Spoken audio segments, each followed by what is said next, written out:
Sa pagpapatuloy ng ating istorya.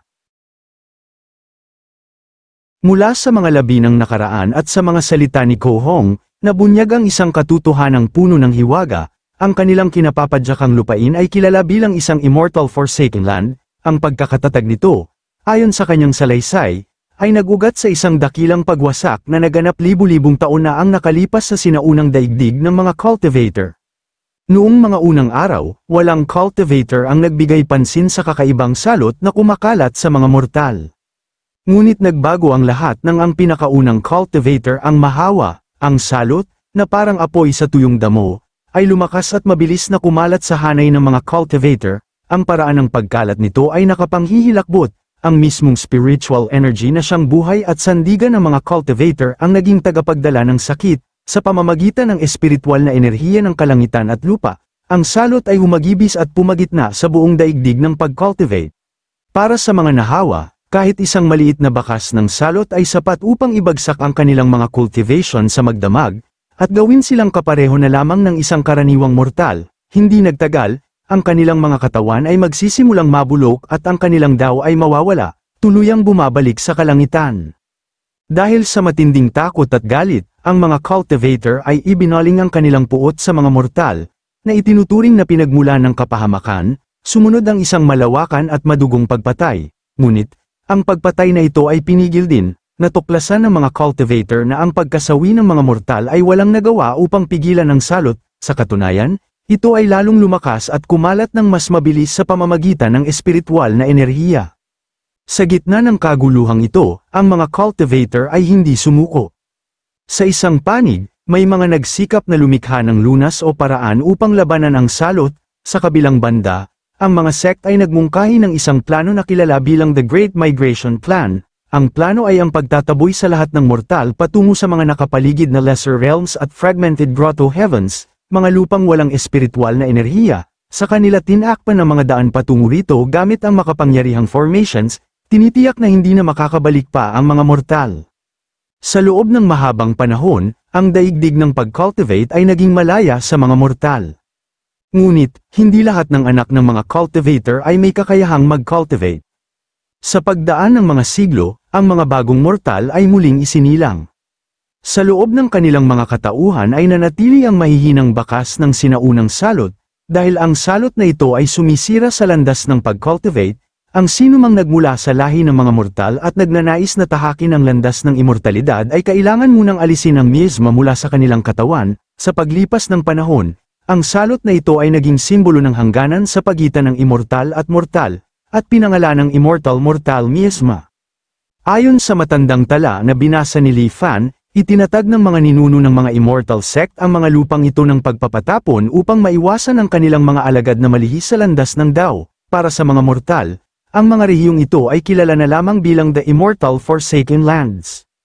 Sa kanyang puso, mariing nagtanong si Li Fan, bakas sa kanyang mga mata ang pagmamalabis at malalim na pagtataka. Ilan kaya sa mga Immortal Forsaken Land na ito ang umiiral, at gaano kakaunti ang mga cultivator na nang ahas na pumasok sa mga ito?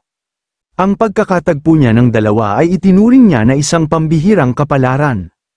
Bilang isang mortal, limitado ang kanyang buhay. Kahit na siya ay makaranas ng maraming buhay sa pamamagitan ng simulation, nanatili siyang nakakulong sa hangganan ng pagkatao. 70 taong gulang na siya, at ang kanyang likas na hangganan ay 86. Sa loob ng natitirang 16 na taon, ang pagkakataon na makilala ang isa pang cultivator ay halos wala na. Itinanong niya sa kanyang sarili kung siya nga ba ay itinalaga upang ulitin ang buhay ng isang mortal ng paulit-ulit. Dagdag pa niya, habang mahigpit na hawak, ang hawakan na upuan. Pagkatapos ng halos 300 taon ng paghihintay sa kapaitan at kalungkutan, itinanong niya kung siya ba ay itinalaga upang manatiling nakakulong magpakailanman. Sa kanyang puso, nagtanong siya kung talaga bang walang paraan upang takasan ang isang malupit na tadhana. Bigla, isang kislap ng inspirasyon ang dumaan sa isipan ni Li Fan. Makaraan ng ilang sandali, lumapit siya sa lalaki at itinanong kung paano dumating ang mga mortal mula sa Great Migration sa Immortal Forsaken Land. Si Ko Hong, ang nakagapos na cultivator mula sa Fire Sect, ay tiningnan siya ng pagod at itinanong kung hindi pa ba siya sumusuko. Ipinaalala niya kay Li Fan na kahit na makatakas siya, 70 taong gulang na siya, balak pa ba niyang ituloy ang pag-cultivate sa ganong katanda? Sa sandaling yun, mariing humakbang si Li Fan, bahagyang nilapitan niya si Ko Hong at mahinahong nagtanong, kung ang kanyang cultivation ay tuluyang mawala, posible bang siya ay muling magsimulang mag-cultivate kung sakaling siya ay makabalik sa cultivation world? Ang kanyang tanong ay tila nagulat sa lalaki, sinabi ni Li Fan na kung matutulungan siya ng lalaki na makahanap ng paraan pabalik sa cultivation world, marahil ay isasama niya ito kapag dumating ang oras. Nang marinig ito, sumiklab sa galit si Ko Hong, at mariing tinatawag si Li Fan na isang taksil at sinus isang muling nililinlang siya. Ngunit si Li Fan ay nanatiling mahinahon habang tumutugon, ang aking mga salita man ay katotohanan o kasinungalingan, ito ay kumakatawan sa isang malabong pag-asa, nais mo ba talagang talikuran ang pagkakataong yun, at piliing tumanda at mamatay sa kawalan ng pag-asa? Ang nakagapos na cultivator na si Ko Hong ay humugat ng malalim na buntong hininga sabay pikit ng mga mata. Inamin niya na kung tama ang kanyang alaala, ang mga mortal na ipinatapon noong Great Migration ay dinala gamit ang mga Dharma artifacts na katulad ng flying arcs o flying shuttles.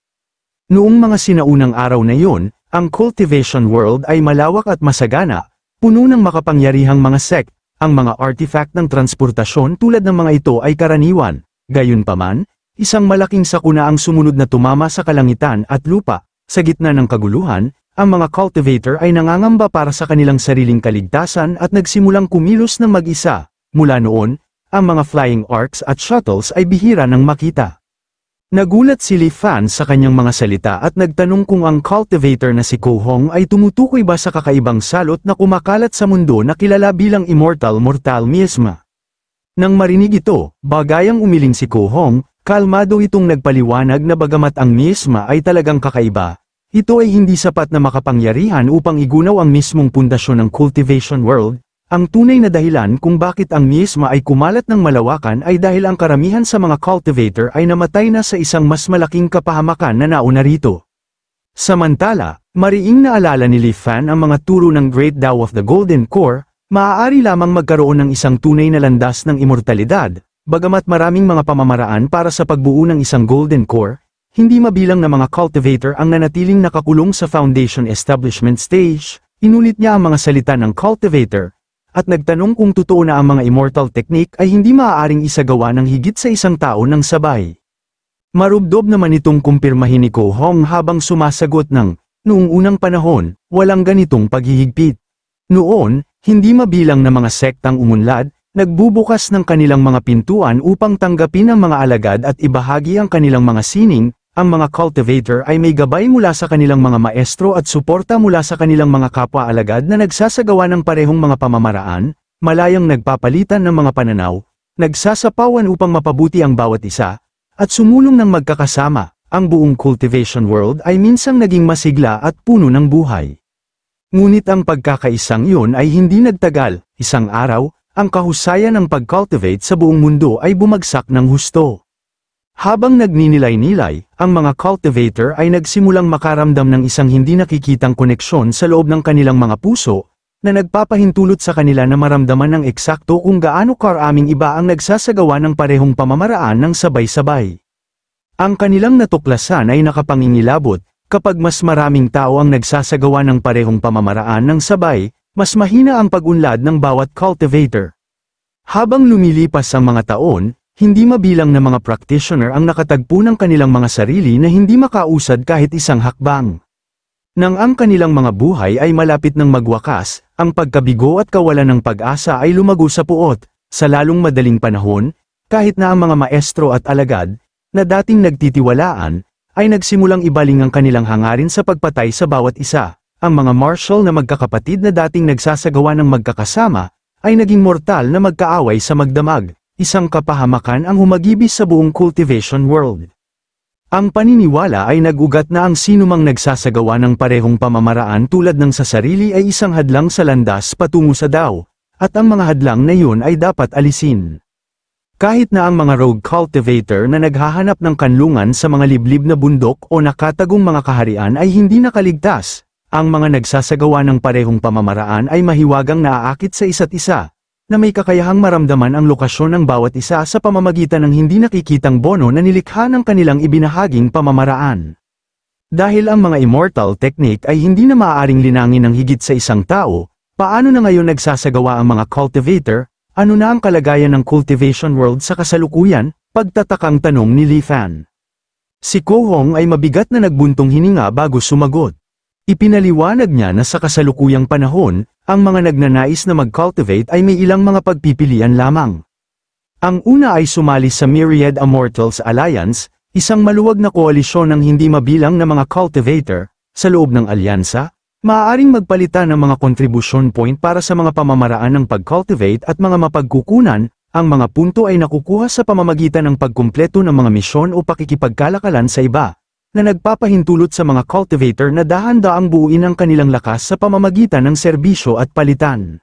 Ang pangalawang pagpipilian ay sumali sa Five Elders Council, isang samahan na itinatag ng 5 nangungunang makapangyarihang figura na ang impluensya ay umaabot sa buong cultivation world.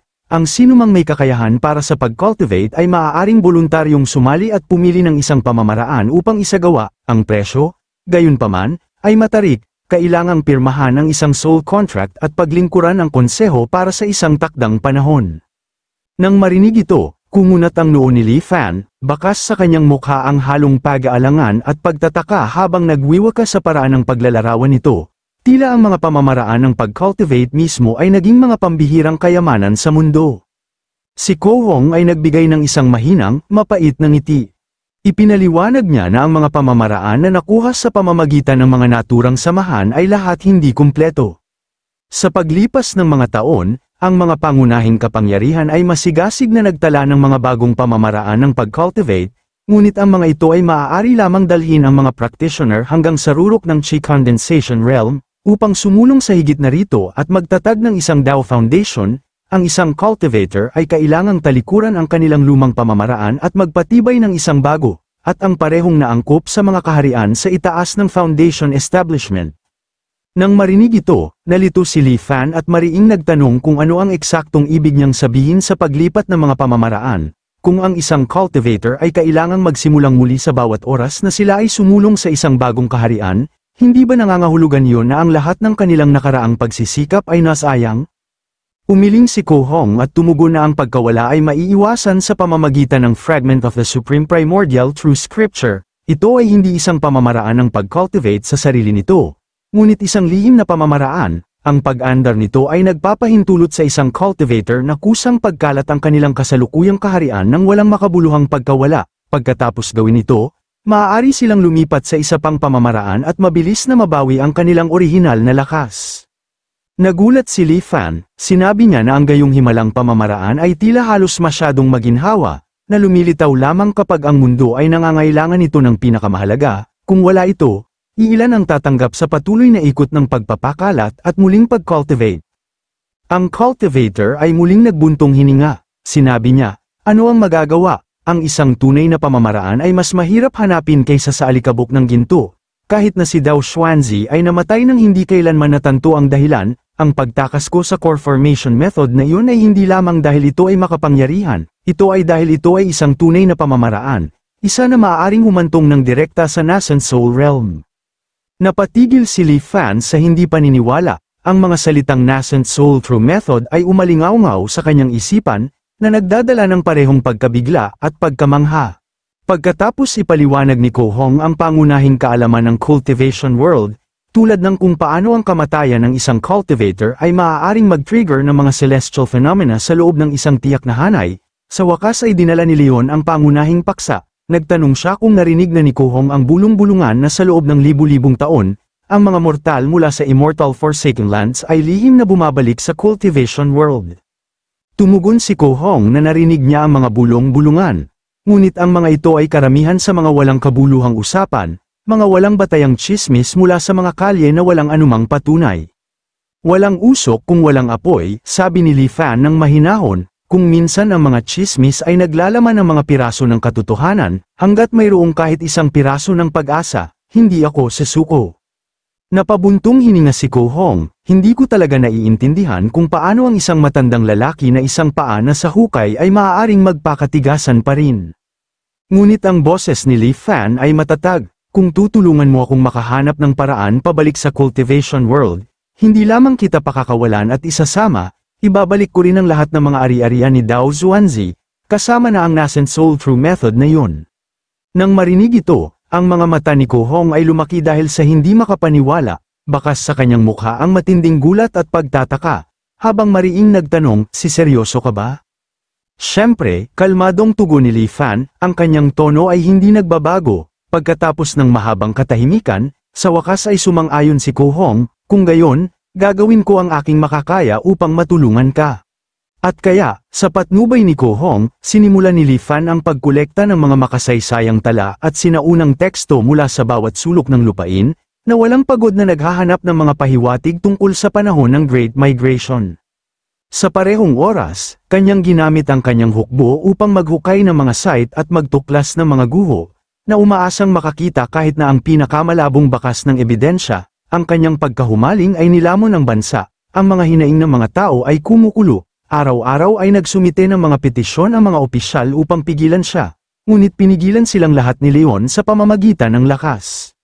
Gayunpaman, sa kabila ng kanyang walang humpay na pagsisikap, ang oras ay walang awa, napakaraming taon ang lumipas mula noong Great Migration, at ang kanyang buhay bilang mortal ay malapit ng magwakas. 16 na taon ang lumipas, sa loob ng isang lihim na silid sa ilalim ng lupa, nakatayo si Li Fan na nanginginig, ang kanyang katawan ay mahina na parang isang kandila na kumikislap sa hangin, handa nang mapatay anumang sandali. Malapit na ako sa dulo, bulong niya ng mahina, bago tuluyang mawala ang kanyang buhay, nagpasya siyang suriin ang mga bagay na nakaimbak sa loob ng kanyang storage ring. Ang unang bagay na kanyang nakita ay ang nascent soul jade cosmos na kumikislap ng mahina sa madilim na ilaw. Napabuntong hininga siya ng mapait, sayang, nakaupo sa tuktok ng isang bundok ng kayamanan ngunit nananatiling immortal nang walang kahit na divine sense upang makita ito, ngunit hindi magamit. Pagkatapos ang kanyang tingin ay nahulog sa isang kalaw-angin na espadang, Dao Wan, naalala niya ang mga salita ni Ko Hong, kapag namatay ang isang cultivator, ang kanilang foundation establishment wonders ay nawawala ng kanilang espiritual na kakanyahan, habang ang katawan ng cultivator ay nawawala. Gayon din ang kanilang Dao. Ngunit bigla, isang mahinang glow ang kumutitap mula sa espada, napatigil si Li Fan, sa harap ng kanyang mga mata, isang panel ang lumitaw, ang mga salita nito ay kumikislap sa hangin, nadiskubre ang rechargeable item, kalaw-angin na espada, Dao 1, sira, nais mo ba itong i-recharge?